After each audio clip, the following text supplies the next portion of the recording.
ছাত্ৰীসকল আমি তোমালোকৰ পোহৰ চেপ্টাৰটো পঢ়ি আছিলোঁ আজি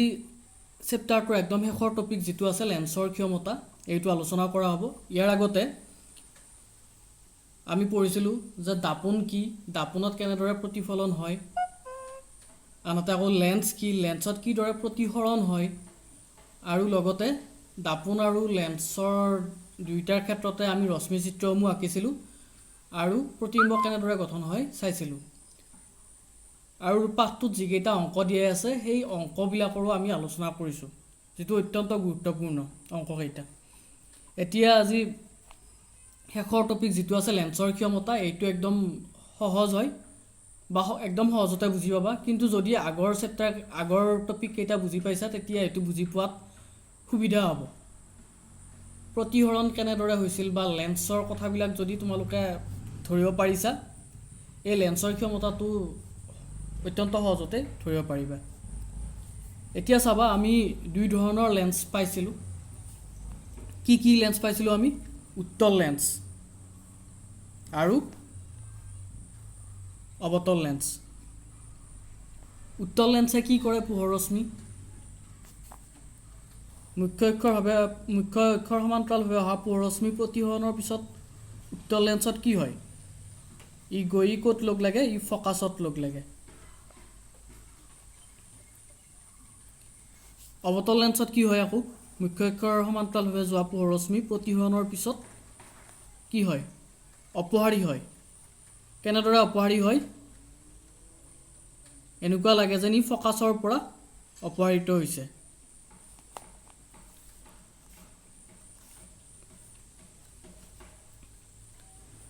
অৰ্থাৎ উত্তল লেন্সে পোহৰ মুখ্য অক্ষৰ সমান্তৰালভাৱে অহা পোহৰ ৰশ্মিক অভিহাৰী কৰে অৰ্থাৎ এটা বিন্দুত লগ লগায় যাক আমি অভিহাৰী কৰা বুলি কওঁ আনহাতে অৱতল লেন্সৰ ক্ষেত্ৰত কি হয় অৱতল লেন্সে পোহৰ ৰশ্মিক মুখ্য অক্ষৰ সমান্তৰালভাৱে অহা পোহৰ ৰশ্মিক অপহাৰী কৰে অৰ্থাৎ বহল কৰি দিয়ে এনেকুৱাকৈ ঠিক আছে এতিয়া এটা কথা মনত ৰাখিবা এইখন মই এখন উত্তল লেন্স আঁকিলোঁ মই ধৰি লৈছোঁ ইয়াৰ ফকাছটো এইখিনি মানত আছে কাৰণ মই যিহেতু জোখ কৰি অঁকা নাই মই ধৰি লৈছোঁ যে ইয়াৰ ফকাছটো এইখিনি মানত আছে ধৰা হ'ল ফকাছ দৈৰ্ঘ্য যিটো ওৰ পৰা যিটো ফকাছ দৈৰ্ঘ্য মনত আছেনে তোমালোকৰ ও মানে কি আছিলে আলোক কেন্দ্ৰ আৰু ফকাছৰ মাজৰ দূৰত্বটো কি বুলি কওঁ লেন্সৰ ফকাছ দৈৰ্ঘ্য এতিয়া ইয়াত ধৰি লৈছোঁ মই ইয়াত ফকাছ দৈৰ্ঘ্য আছিলে কিমান F is equal to 2 centimetre ইয়াতো ধৰা এখনৰো এফ ইকুৱেল টু 2 চেণ্টিমিটাৰ এতিয়া লেন্স বেলেগ মানে কি বেলেগ এখন যদি আকৌ উত্তল লেন্স লওঁ তাৰ ফকাছ দৈৰ্ঘ্যটো ইয়াৰ লগত একে থাকিব লাগিব বুলি কথা নাই কাৰণ লেন্সৰ ফকাছ দৈৰ্ঘ্যবিলাক বেলেগ বেলেগ হয় আমি বেলেগ বেলেগ ফকাছ দৈৰ্ঘ্যৰ লেন্স আঁকিব পাৰোঁ এতিয়া যদি মই বেলেগ এখন লেন্স আঁকিলোঁ ধৰা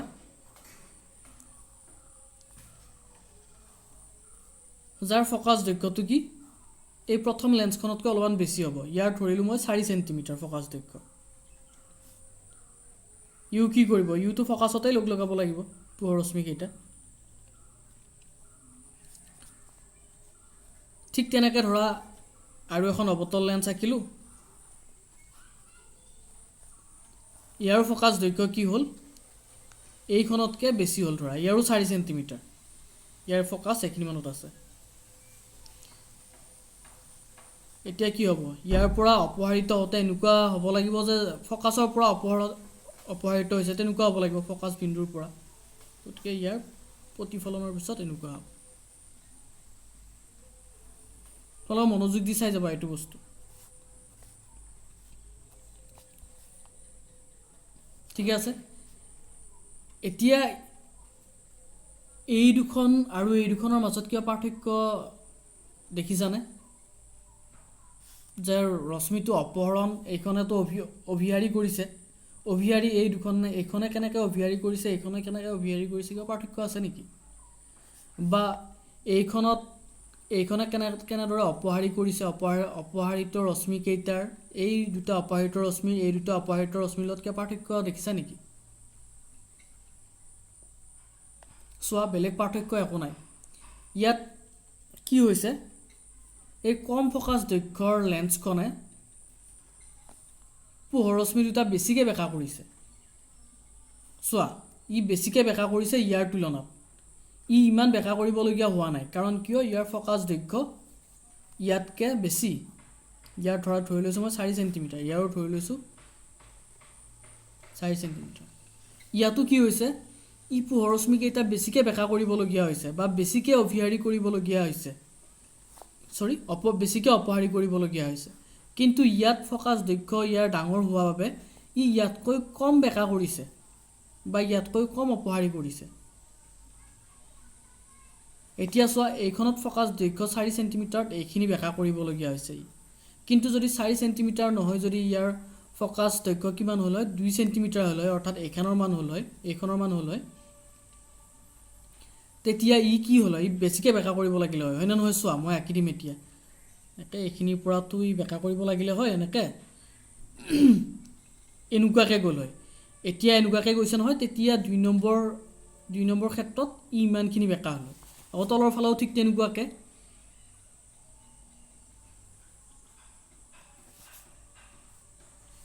ইমানখিনি বেকা কৰিব লাগিলে হয় অৰ্থাৎ বেছিকৈ প্ৰথমবাৰতকৈ দ্বিতীয়বাৰত বেছি বেকা কৰিবলগীয়া হৈছে নে নাই বা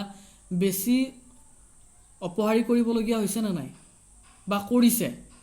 কিহৰ কাৰণে বেছি অপহাৰী কৰিব পাৰিছে কাৰণ ইয়াৰ ফ'কাছ দৈৰ্ঘ্য কম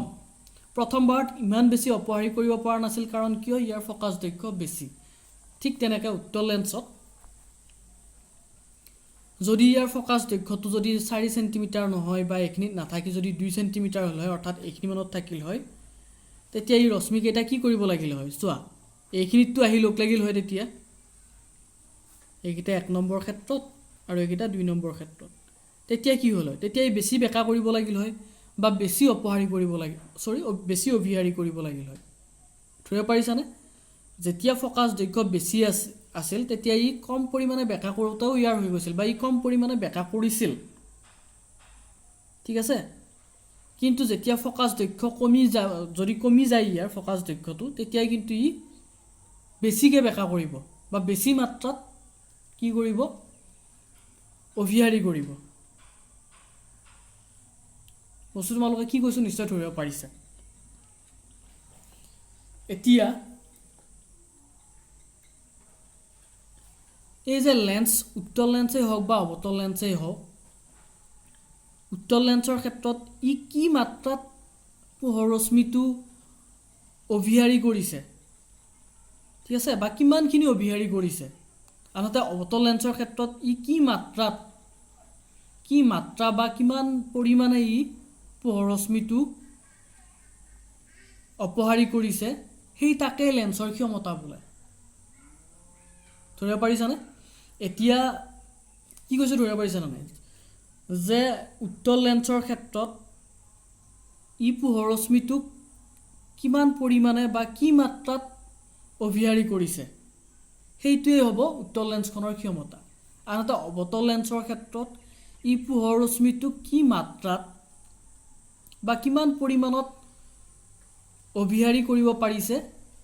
অপহাৰী কৰিব পাৰিছে সেইটোৱেই হ'ব কি অৱতল লেন্সখনৰ ক্ষমতা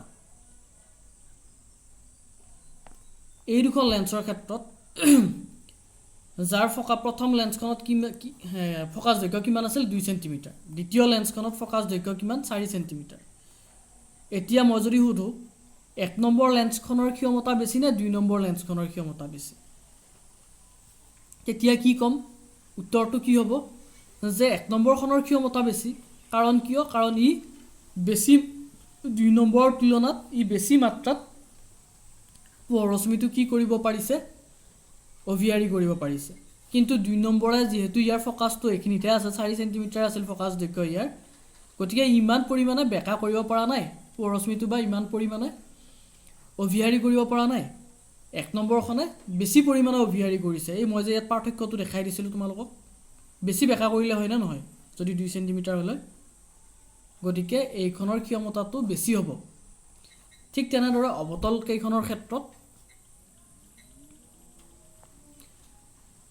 কি প্ৰথমখনৰ ফ'কাছ দৈৰ্ঘ্য আছিলে 2 চেণ্টিমিটাৰ কিন্তু দ্বিতীয়খনৰ ফ'কাছ দৈৰ্ঘ্য কিমান 4 চেণ্টিমিটাৰ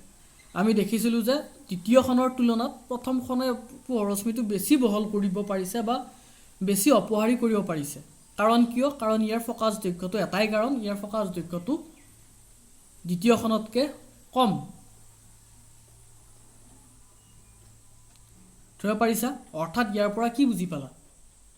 ইয়াৰ পৰা আমি এটাই কথা বুজি পাওঁ যে যদি কোনো এখন লেন্সৰ ফকাছ দৈৰ্ঘ্যটো অৰ্থাৎ নহয় কি বুলি ক'ম যে লেন্স এখনৰ ফকাছ দৈৰ্ঘ্যটো যিমানেই কম হয় তাৰ ক্ষমতাটো সিমানেই বেছি হয়নে নহয় এইখিনিৰ পৰা আমি সেইটো কথাই বুজি পালোঁ যে লেন্স এখনৰ ক্ষমতা কাৰ ওপৰত নিৰ্ভৰ কৰে লেন্সখনৰ ফকাছ দৈৰ্ঘ্যৰ ওপৰত নিৰ্ভৰ কৰে ফকাছ দৈৰ্ঘ্য যিমানেই কম হ'ব ক্ষমতা সিমানেই বেছি হ'ব ক্ষমতাক আমি এটা কথা মনত ৰাখিবা ক্ষমতাক আমি পি আখৰে লিখোঁ আৰু ফকাছ দৈৰ্ঘ্যক কি আখৰে লিখোঁ তোমালোকে জানাই কি আখৰে লিখোঁ স্মল এফ এৰে লিখোঁ এতিয়া মই যদি ক্ষমতাৰ গাণিতিক প্ৰকাশ ৰাশিটো লিখিবলৈ যাওঁ কি হ'ব P is equal to 1/f য'ত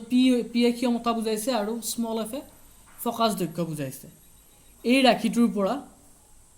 আমি কোৱা কথাখিনিয়ে এই ৰাশিটোত প্ৰকাশ হৈছে নে নাই যে ফকাছ দৈৰ্ঘ্য যদি বেছি হয় ক্ষমতা কি হ'ব ক্ষমতা কমিব আনহাতে যদি ফকাছ দৈৰ্ঘ্যটো কমে ক্ষমতা বাঢ়িব এতিয়া ধৰি লৈছোঁ মই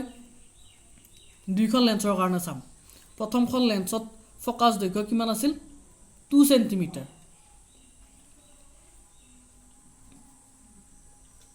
গতিকে ইয়াৰ ক্ষমতা কিমান হ'ব P is equal to প্ৰথমখন লেন্সৰ কাৰণে P1 is equal to 1/2 ৰবা আৰু এটা ইয়াৰ আগতে এইখিনি কৰাৰ আগতে আৰু এটা কথা কৈ লৈছোঁ যে ক্ষমতাৰ SI একক হৈছে ডায়োপ্টাৰ ঠিক আছে কি ডায়োপ্টাৰ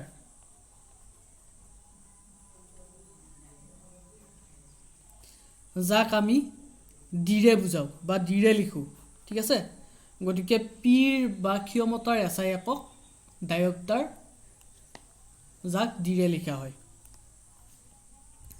গতিকে SI একক ফকাছটো আমাৰ ফকাছ দৈৰ্ঘ্যটো ইয়াৰ SI এককত থাকিব লাগিব ফকাছ দৈৰ্ঘ্যৰ SI একক কি দৈৰ্ঘ্যৰ SI একক মিটাৰ গতিকে ইয়াত 2 সেন্টিমিটাৰ দিয়া থাকিলে আমি সেন্টিমিটাৰটো কি হ'লে নি ল'ব লাগিব প্ৰথমতে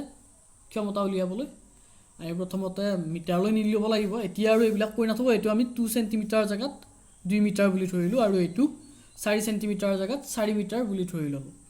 এতিয়া P1 ৰ মান কিমান হ'ব 1/2 কাৰণ ফকাছ দৈৰ্ঘ্য কিমান আছে 2 মিটাৰ আছে 1/2 হ'লে ইজ ইকুৱেল টু কিমান 0.5 ডায়োপ্টাৰ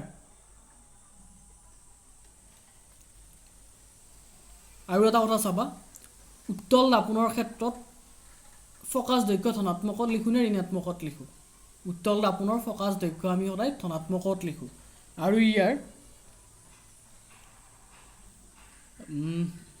ক্ষমতাটো ধনাত্মকত লিখোঁ ঠিক আছে গতিকে এই প্ৰথম লেন্সখনৰ ক্ষমতা আমি কিমান পালোঁ 0.5 ডায়োপ্টাৰ দ্বিতীয় লেন্সখনৰ ক্ষেত্ৰত যদি আমি চাওঁ এতিয়া P2 is equal to ইয়াত ফকাছ দৈৰ্ঘ্য কিমান আছিল 4 মিটাৰ আছিল 1/4 হ'লে এইটো 0.25 হ'ব ডায়োপ্টাৰ গতিকে ক্ষমতা কোনটোৰ বেছি হ'ল এতিয়া যেহেতু 0.25তকৈ 0.5টো বেছি গতিকে ক্ষমতা P1 ৰ বেছি হ'ল ঠিক তেনেকৈ এইখনৰ কৰিলে এইখনৰ পাম খালি ইয়াত অৱতল দাপোনৰ ক্ষেত্ৰত এই চিনটো ক্ষমতা সদায় মাইনাছত হয় এইটো কথা মনত ৰাখিবা ক্ষমতা উত্তল দাপোনৰ ক্ষেত্ৰত ধনাত্মক আৰু অৱতলৰ ক্ষেত্ৰত ঋণাত্মক কাৰণটো কিয় যিহেতু উত্তল দাপোনৰ ফকাছ দৈৰ্ঘ্য ধনাত্মকত ধৰা হয় আনহাতে অৱতল দাপোনৰ ফকাছ দৈৰ্ঘ্য ঋণাত্মকত ধৰা হয়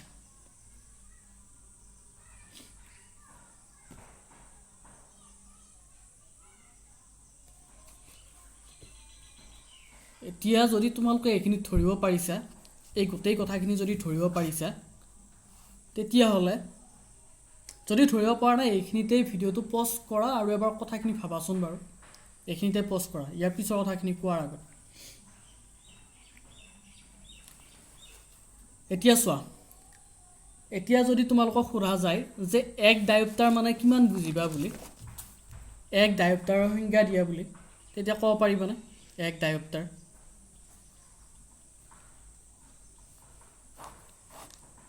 এক ডায়োপ্টাৰ কেতিয়া হ'ব অৰ্থাৎ P = 1 ডায়োপ্টাৰ হ'ব লাগিবতো গতিকে কি হ'ব লাগিব 1/f এইটো যেহেতু সূত্ৰ ইয়াৰ ক্ষমতা উলিওৱা এইখিনি এক কেতিয়া হ'ব এইখিনিৰ মান 1 হ'ব লাগিব 1 কেতিয়া হ'ব যেতিয়া 1ক আমি 1 এৰে হৰণ কৰোঁ অৰ্থাৎ ফকাছ দৈৰ্ঘ্য যিটো আছে ফকাছ দৈৰ্ঘ্যৰ মান 1 মিটাৰ হ'ব লাগিব প্লাছ নে মাইনাছ এইটো বেলেগ কথা উত্তল দাপনৰ ক্ষেত্ৰত প্লাছ আৰু অৱতল দাপনৰ ক্ষেত্ৰত মাইনাছ এইটো বাৰু হ'ব কিন্তু টিৰ মান আমাক এক ডায়োপ্টাৰ প্লাছ নে মাইনাছ সোধা নাই খালি এক ডায়োপ্টাৰ কেতিয়া হ'ব সুধিছে আমাক আমি কি বুলি ক'ম যদি লেন্সখনৰ ফকাছ দৈৰ্ঘ্য 1 মিটাৰ হয় তেতিয়াহ'লে লেন্সখনৰ ক্ষমতা কিমান হ'ব 1 ডায়োপ্টাৰ বা 1 মিটাৰ ফকাছ দৈৰ্ঘ্যৰ লেন্স এখনৰ ক্ষমতাকে 1 ডায়োপ্টাৰ বুলি কোৱা হয় তেনেকৈ হ'ব পাৰে ঠিক আছে এতিয়া যে চোৱা চশমাবিলাক যে পিন্ধো আমি চশমাবিলাক কেতিয়া পিন্ধো যেতিয়া আমাৰ চকুৰ পাৱাৰ কমি যায় এই চশমাবিলাক আচলতে কি দিয়া হয় চশমাবিলাকত কি থাকে চশমাবিলাকত উত্তল বা অৱতল লেন্স দিয়া থাকে ঠিক আছে আমাৰ চকুৰ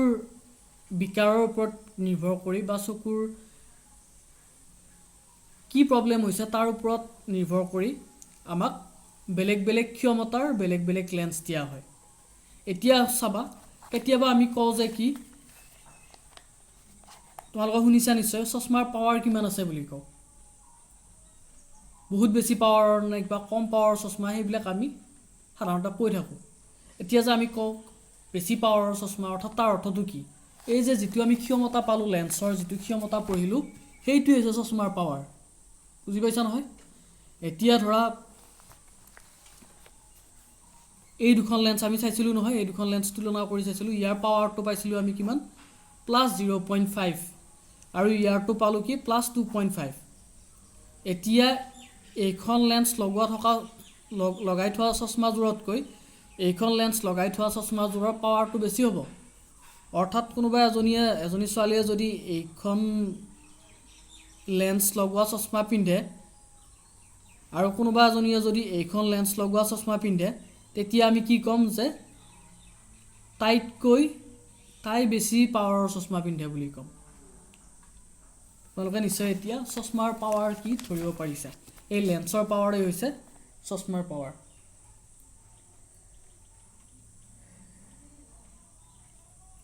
এতিয়া যিটো প্ৰশ্নাৱলী দিয়া আছে 184 নম্বৰ পেজত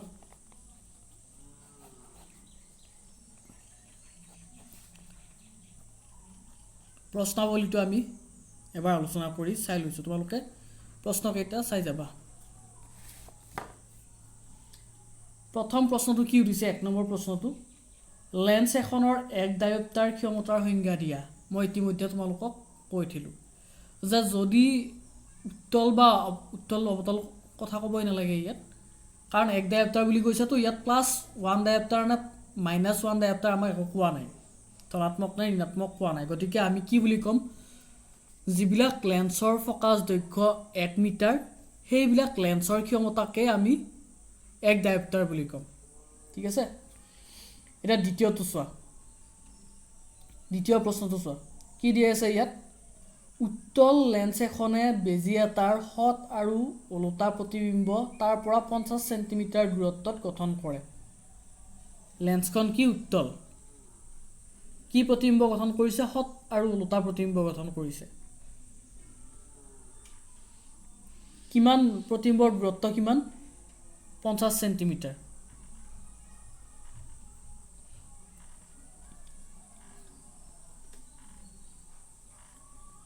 এতিয়া তাৰ পিছত কি উঠিছে যদি প্ৰতিবিম্বৰ আকাৰ লক্ষ্যবস্তুৰ আকাৰৰ সমান হয় তেন্তে লক্ষ্যবস্তুটো উত্তল লেন্সৰ সন্মুখত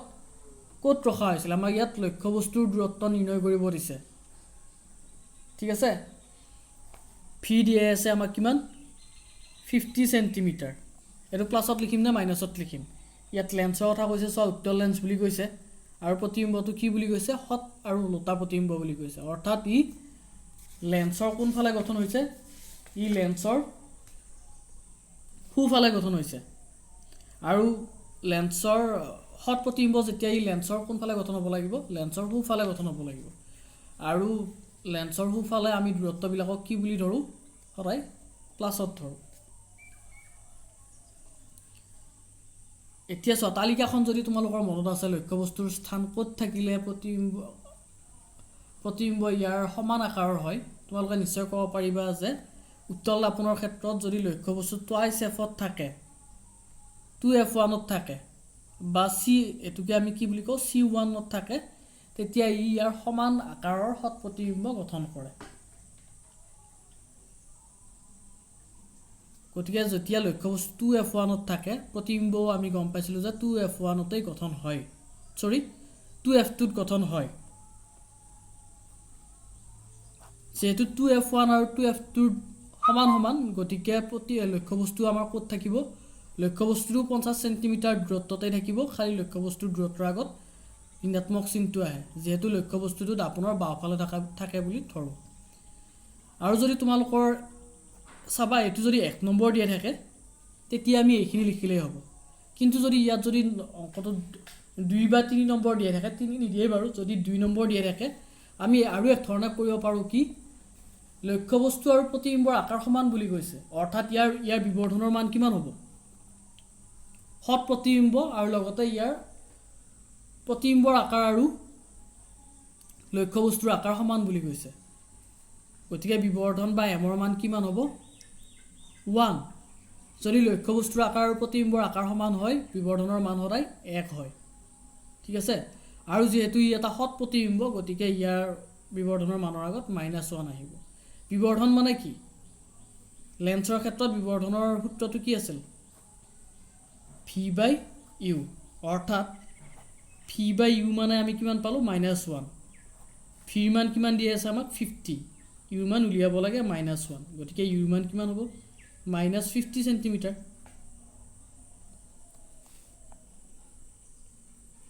এনেকৈ উলিয়াব পাৰি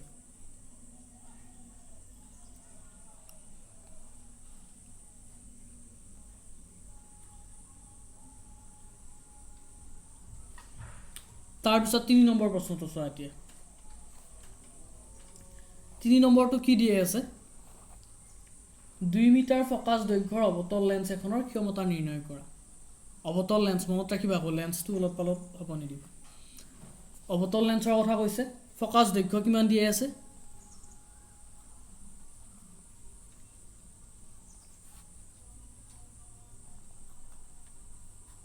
2 মিটাৰ দিয়ে আছে অৱতল লেন্সৰ ক্ষেত্ৰত ফকাস দৈৰ্ঘ্য সদায় আমি ধনাত্মকত লিখিম নে ঋণাত্মকত লিখিম ঋণাত্মকত লিখিম গতিকে ক্ষমতা উলিয়াব দিছে এতিয়া ক্ষমতা p = 1/f মানে 1/-2 অৰ্থাৎ কিমান হ'ব -0.5 ডায়োপ্টাৰ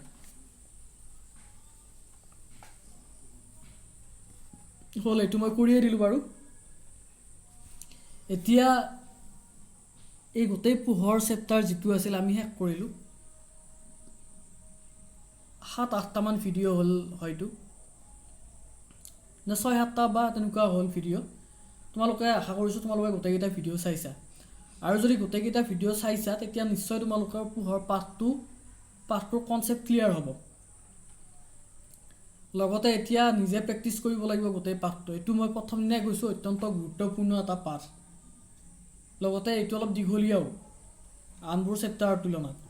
গতিকে তোমালোকে গোটেই চেপ্টাৰটো এবাৰ নিজে পঢ়া ইয়াত থকা অংকবিলাক কৰি চোৱা